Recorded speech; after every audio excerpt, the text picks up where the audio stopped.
if that didn't work, was this a step I was willing to take anyway? Mm-hmm.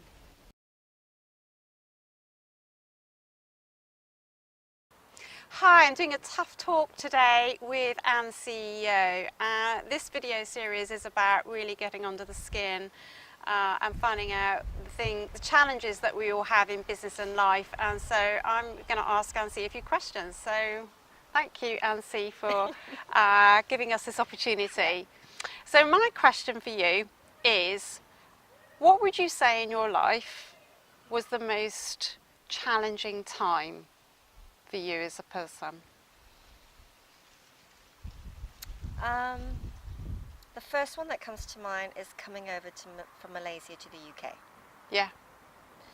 So I was 17 and I came over and I went to boarding school in North Yorkshire. Right. Tiny town called Giggleswick, little village.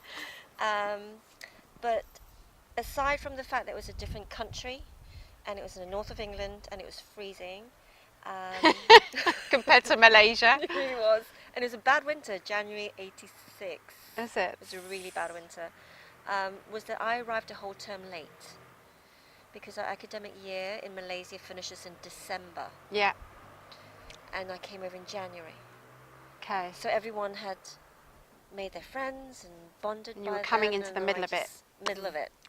And then remember being shown to I was introduced to a guy called Adrian from Newcastle, and he was meant to show me around the school. I couldn't understand him. He was a Geordie lad, and I was like, am I in England?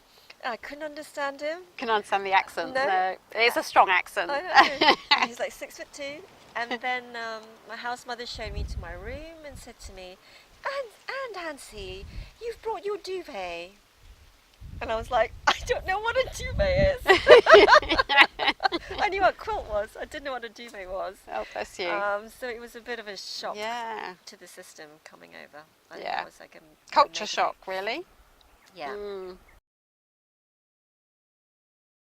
What was the other thing that's happened to you in your life that may have been a challenging time or caused you some difficulty? Moving down to the southwest of England. Moving to the southwest? Yeah.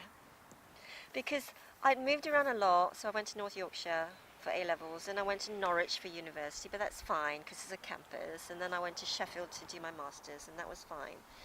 And then I pretty much lived, apart from a short stint near Peterborough, I lived in Bedfordshire, Hertfordshire for a long time. Right. You know, that was where I went self-employed with my teaching classes, and I was lecturing at university, so my whole social network and professional network was there. Mm-hmm. And then in 2011 decided to move down to the southwest. Okay. And that was a challenge. Yeah, you know, I think when you get older, it's scarier to move because you're now picking up your roots and moving somewhere So that's else. starting all over again, isn't it? Yeah. Really, you have to start from scratch, with building new friends and relationships and Yeah. And so getting settled again. That's the thing. Yeah. And so I did it. The things you do for love. That's a song in that. So I moved down because of that, and then thinking, okay, even if it doesn't work, it was good. It was a good time to just have a change anyway. So did you move down here to be with Mr. Kim? I did.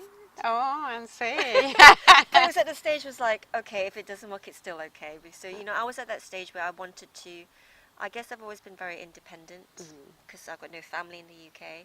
So I needed to make sure that everything was, because it's the early days of our relationship, to make sure that if that didn't work, was this a step I was willing to take anyway? You know, and so I did. Yeah, so no regrets now that you're in the Somerset West Country. No, and then moving here, setting up our businesses, the yoga studio was scary as well. Yeah. Because that was, you've now got business, an actual business. Yeah, because when you're scared sometimes it's a fear, isn't it? When the fear is often, we're worried about what if or what might happen or what might not happen, isn't it? And sometimes we can get stuck in that and actually it doesn't serve us, does it, at all, normally? What's the acronym, isn't it? Fear. It's like you can either forget everything and run, or fear, is it fear everything and rise, or Yeah, something like that. Face everything and rise. Yeah.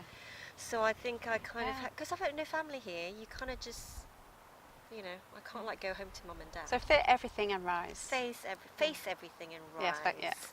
Yeah. I like that. Yeah. That's a nice thing to leave us with. Thanks, Ann-See. Welcome. That's great.